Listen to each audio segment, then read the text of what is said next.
முதலமைச்சராக பதவியேற்ற ஜோசப் விஜய் தலைமை செயலகம் வந்திருக்கிறார். தலைமை செயலகம் வருகை தந்த முதலமைச்சர் ஜோசப் விஜய்க்கு பாரம்பரிய முறைப்படி காவல்துறையினர் வரவேற்பு அளிக்கிறார்கள். அதாவது ஆளுநரால் முதலமைச்சராக பதவி பிரமாணம் செய்து வைக்கப்பட்டது.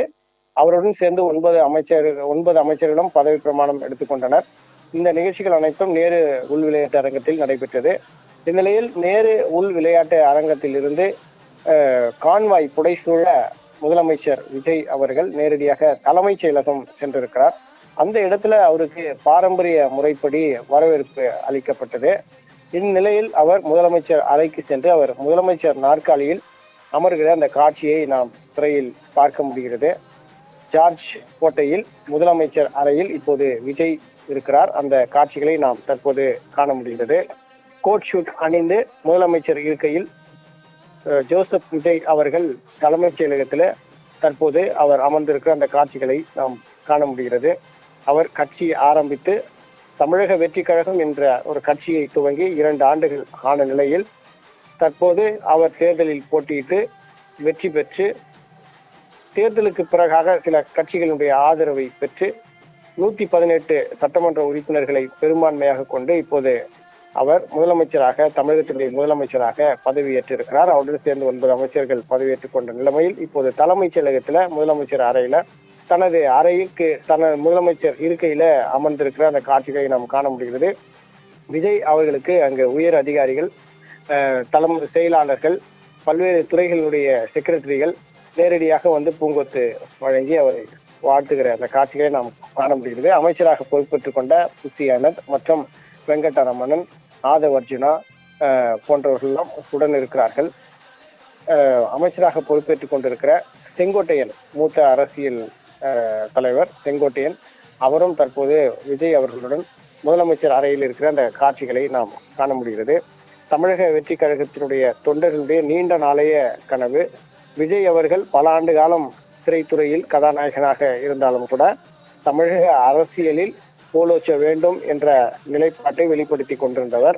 இந்நிலையில் அரசியல் இயக்கம் தொடங்கி அவர் சந்தித்த முதல் தேர்தலிலேயே அவர் வெற்றி பெற்று தனிப்பெரும்பான்மை கொண்ட கட்சியாக உருவெடுத்து 118 என்ற சட்டமன்ற உறுப்பினர்களுடைய எண்ணிக்கையில் அவர் எட்டியிருக்கிற நிலைமையில் ஆளுநர் அர்லேக்கர் அவர்கள் தொடர்ந்து அவருக்கு நேரு உள் விளையாட்டு அரங்கத்தில் அவருக்கு முதலமைச்சராக பதவி பிரமாணம் செய்து வைத்தார்.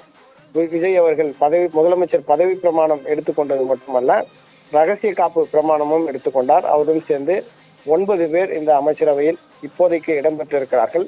பிறகு அவர் இந்த அமைச்சரவை என்பது தொடர்ந்து விரிவாக்கம் செய்யப்படுவதற்கு வாய்ப்பு இருக்கிறது. ஏனென்றால் கால நேரம் என்பது குறைவாக இருந்த காரணத்தினால இப்போதைக்கு 9 பேர் அந்த அமைச்சரவையில் இடம்பெற்றிருக்கிறார்கள். முதலமைச்சர் இருக்கையில் அமர்ந்து கொண்டு ஜோசப் விஜய் அவர்கள் இப்போது ஆவணங்களில், கோப்புகளில் கையொப்பமிடுகிற அந்த காட்சிகளை நாம் திரையில் காண முடிகிறது.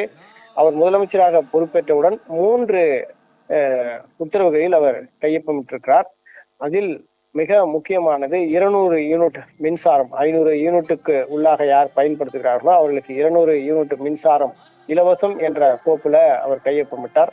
அதன் பிறகு பெண்களுடைய பாதுகாப்பை உறுதிப்படுத்துகிற வகையில் சிங்க பெண்கள் பாதுகாப்பு குழு என்ற காவல்துறையில ஒரு புதிய படையை உருவாக்குவதற்கான ஆணையை அவர் கையொப்பமிட்டிருக்கிறார். அது மட்டுமல்ல, தமிழகத்துல போதை தலைவிரித்தாடுகிற நிலைமையில் தமிழகத்தில் போதைப் பொருட்களை கட்டுப்படுத்தும் வகையில போதை தடுப்பு பிரிவு என்ற ஒரு பிரிவை வலுப்படுத்தவும் அதற்கான தனிப்படைகளை உருவாக்குவதற்குமான ஆணையிலும் அவர் கையொப்பமிட்ட நிலைமையில் இப்போது தலைமைச் செயலகத்துக்கு வந்து முதலமைச்சர் அறையில தற்போது அவர் கோப்புகளில கையொப்பமிடுகிற காட்சிகளை நாம் காண முடிகிறது. அவரை சுற்றி புடைச்சூழ அமைச்சர்கள் குழுமம் அந்த இடத்துல இருந்து கொண்டிருக்கிறார்கள். அதனுடைய நேரடி காட்சிகளை நாம் காண முடிகிறது.